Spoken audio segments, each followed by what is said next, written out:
आप सबका शुक्रिया, आपने इंतज़ार किया। अंदर हेयरिंग हो रही थी। अली ज़फ़र साहब ने बहुत ज़बरदस्त तरीके से केस के जो बुनियाद है, जो बिल्डअप है, वो किया है। तमाम कॉन्स्टिट्यूशनल हवाले, आइन के जितने तकाज़े हैं, बहुत बेहतरीन तरीके से प्रेजेंट किए गए। बीच बीच में हमारे इलेक्शन कमीशन को थोड़ी जल्दी थी शायद, तो वो अली ज़फ़र साहब को बार बार बताना पड़ा कि मैं आ रहा हूँ उस पॉइंट पे जिधर आप मुझे बुलाना चाह रहे हैं। और इलेक्शन एक्ट की भी तमाम जो पेचीदगियाँ थी और जो पुराने प्रेसिडेंट्स हैं वो सब उन्होंने पेश किए। उसके बाद फिर दूसरी साइड के भी दलाइल आने शुरू हुए हैं। लेकिन एक आम शहरी की हैसियत से जब आप कानूनी दलाइल सुनते हैं तो जो अखज़ करते हैं वो मैं यहाँ हवाला ज़रूर दूँगी कि मुझे कुछ ऐसा महसूस हो रहा था कि जैसे इन रिज़र्व सीट्स को लेकर के कुछ ऐसे सोचा जा रहा है कि जैसे ये कोई खैरात है, किसी को भी दी जा सकती है। तो मैं अपने मीडिया के सामने, अपनी पाकिस्तानी अवाम के सामने और अपनी इन तमाम बहनों की मौजूदगी में ये बताना चाहती हूँ कि ये नहीं हो सकता कि जिस तरह 8 फरवरी को अवाम ने आके अपने मुंतखब उम्मीदवारों को वोट डाला और 9 को वो कहीं और चला गया, तो रिज़र्व सीट्स के साथ खुदारा ये हरकतें मत करें। जिसका मैंडेट बनता है, जो कॉन्स्टिट्यूशनल राइट है, उनको ही मिलना चाहिए। आइन बड़े खुले तरीके से बताता है ये कॉन्स्टिट्यूशनल सीट्स हैं और जिस मेजॉरिटी को वोट पड़ता है उसी की रिप्रेजेंटेशन का ये राइट है कि उनकी खवातीन को ये कॉन्स्टिट्यूशनल सीट्स दी जाए। मुझे हैरत हो रही है लाडला पार्टीज़ पे कि वो आके ये आर्ग्यूमेंट बिल्डअप कर रही है कि ये सीटें उनमें बांट दी जाए। ये कोई टॉफ़ियाँ नहीं है, ये कोई मिठाई के डब्बे की लड्डू नहीं है कि जिस तरह उनको बाकी सीटें दी गई हैं ये सीटें भी उनको बांट दी जाए। उनके दलाइल में ना वज़न है, ना उनके दलाइल आईनी है। ख्वाहिशात का ज़रूर हमें वहाँ पर ज़ोर नज़र आया। ख्वाहिशात बहुत ज़्यादा हैं कि किसी तरह ये 70 के करीब जो PTI का इल्हाक होने के बाद आज़ाद उम्मीदवारों का सुन्नी इत्तेहाद काउंसिल में जाने के बाद जो सीट्स बनती हैं KP की और पंजाब की, दोनों सूबाई और नेशनल असम्बली से और सिंध से हमारी सीट्स, वो किसी तरह हड़प कर ली जाए। लेकिन पाकिस्तान की आवाम की जो तर्जमानी थी, जिस तरह उन्होंने 180 से ज़्यादा सीटें दी आज़ाद किए गए उम्मीदवारों को बल्ला छीनने के बाद, उसी तरह मैं ये बताना चाहती हूँ कि ये सीट्स इन खवातीन की हैं। ये पाकिस्तान तहरीक-ए-इंसाफ के उन उम्मीदवारों की जो जिनका इल्हाक हुआ है सुन्नी इत्तेहाद काउंसिल में, ये सीट्स उनकी बनती हैं। तो पाकिस्तान की खवातीन के फंडामेंटल राइट्स को, उनका आईनी हकूक़ की पामाली को इस इलेक्शन कमीशन ऑफ पाकिस्तान की कोर्ट में मुझे पूरी तवक्को है कि नहीं होने दिया जाएगा।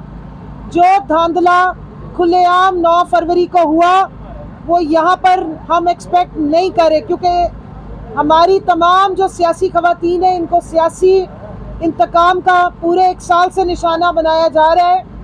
लेकिन अब इलेक्शन के नाम पे ये इतना बड़ा डाका कि रिज़र्व सीट्स को खैरात समझ के दूसरी पार्टियों में किसी एक नए फार्मूले के तहत बांट दिया जाए, ये नाकाबिले कबूल है।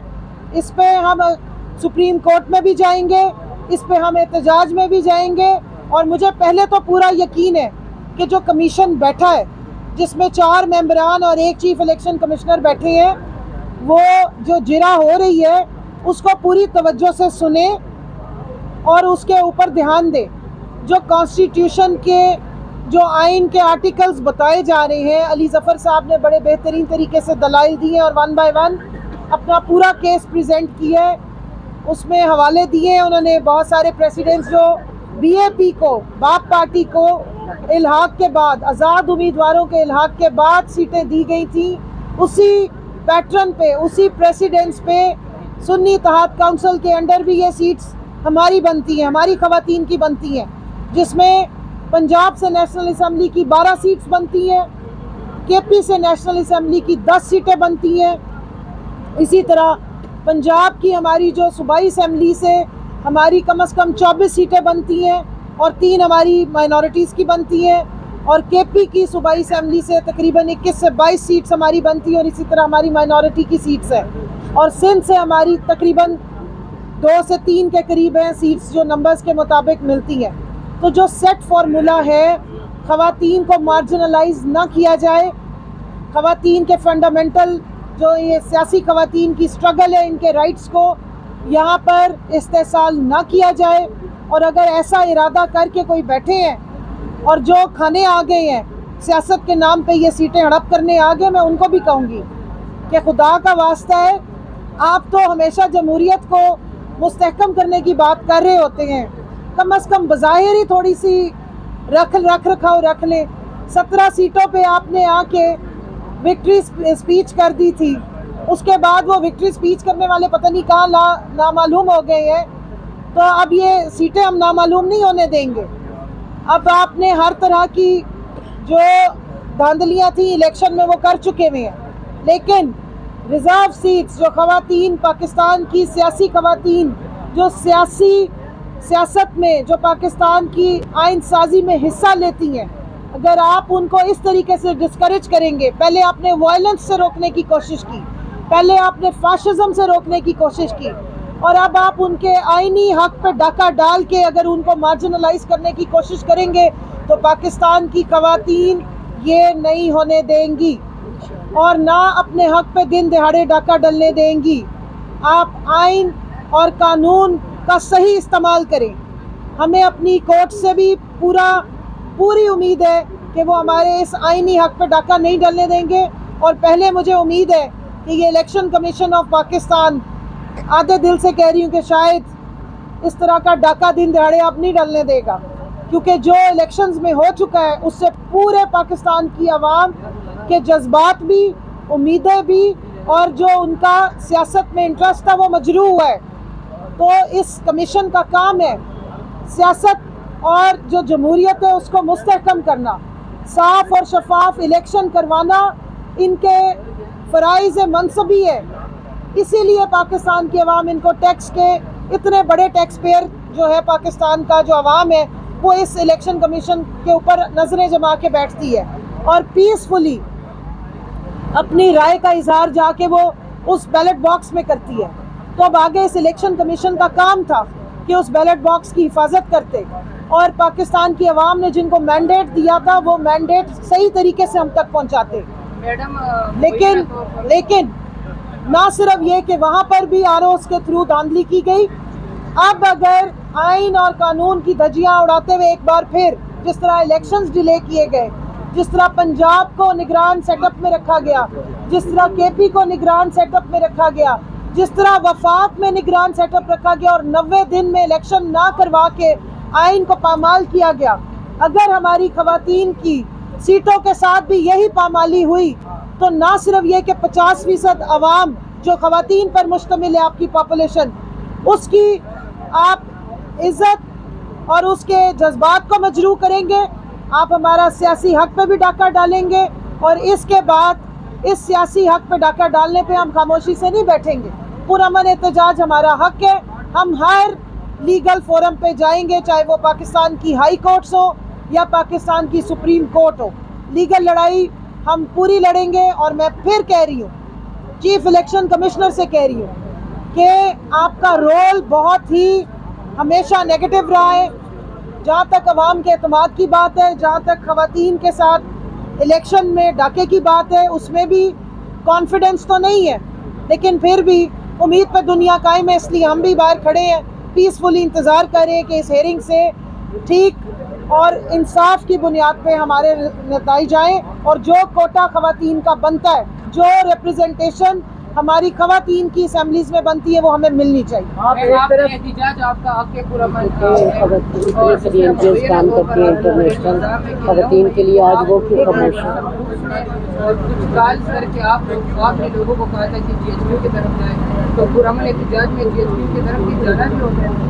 देखिए, आप ना इस वक्त आउट ऑफ कॉन्टेक्स्ट बात कर रहे हैं, या तो प्रूव करें कि कॉल्स हुई हैं या ऐसी कोई बात हुई है। हम लोग दर्जनों केसेस जो हैं वो इस वक्त कोर्ट्स में भुगत रहे हैं और जब कोर्ट हमें बुलाती है तो उनके फैक्ट्स और हमारे फैक्ट्स हम वकला के थ्रू प्रेजेंट करते हैं।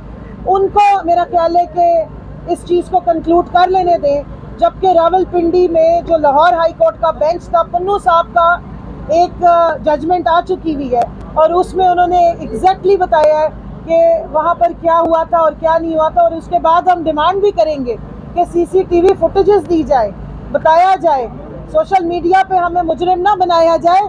मुजरिम बनाना है तो अदालतों में आके ट्रायल करें, और वहाँ पर सबूत दे के हमें मुजरिम बनाना है तो ज़रूर बनाएं। हम आइन और कानून के सामने अपने आप को हमेशा पेश कर चुके हैं। आप एक तरफ चीफ इलेक्शन कमिश्नर से इस्तीफे का मुतालबा करते हैं, दूसरी तरफ आप उन्हीं से ही रिजल्ट शीट से मांग रहे हैं। क्या ये खुला तजाद नहीं है? ये बिल्कुल खुला तजाद नहीं है। चीफ इलेक्शन कमिश्नर जब तक उस मसनद पे बैठे हुए हैं तो हम उन्हें याद दिला रहे हैं कि ये उनका आईनी रोल है कि उन्होंने इंसाफ की बुनियाद पर फैसले करने हैं, क्योंकि वो इंसाफ की बुनियाद पर आज से पहले तक तो फैसले करने में नाकाम रहे हैं।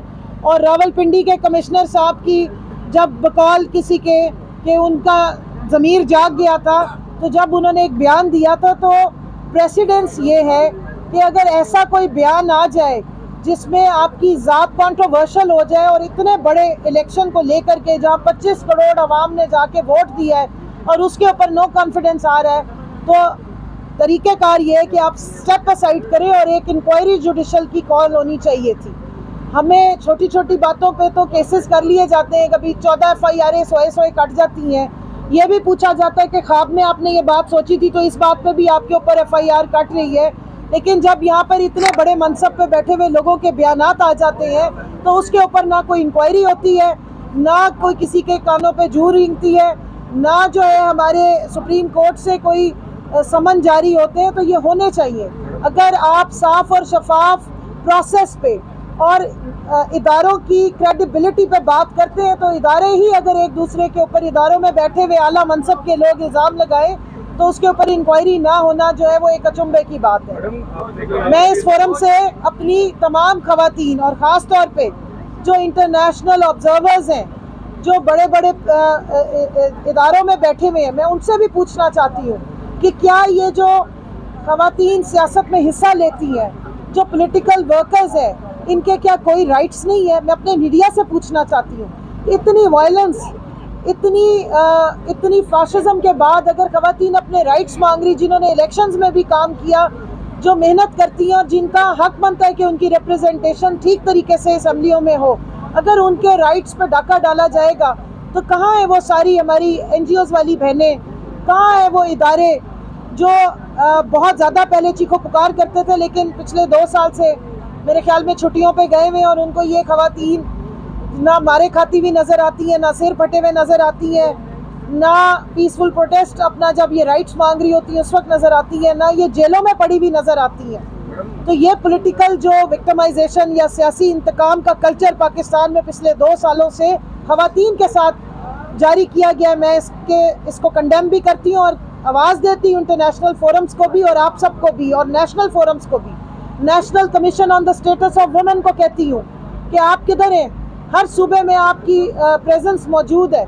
बराए मेहरबानी आवाज़ उठाइए, राइट्स के लिए आवाज़ उठाए। पाकिस्तान में ये प्रेसिडेंट्स कायम हो रहे हैं। जी अच्छा, ये बता दीजिएगा कि आपने कहा कि अली ज़फ़र साहब ने बड़े जानदार जो है दलाल दिए हैं, रोज़ाना जो है दलाल दिए जाते हैं, तो एक तो ये है कि आपने मिलनी चाहिए, मिलेगी, शॉर्ट करके बता दें कि मिलेगी। देखिए, एक अच्छे अटॉर्नी का, एक अच्छे वकील का काम है कि वो तमाम हक़ाइक़ जो है वो जो फोरम है उसमें प्रेजेंट करे अदालत में, क्योंकि आप सबको भी पता लग रहा है ये चीज़ें ऑन रिकॉर्ड होती हैं। रिजर्व सीट्स हमारा हक है, लीगल राइट है, हम खैरात नहीं मांग रहे, लेकिन हम ये भी कह रहे हैं कि हमारी सीटें हम किसी को खैरात में बांटने भी नहीं देंगे। तो बिल्कुल हमें मिलनी चाहिए और हमें ही मिलेंगी इंशाअल्लाह।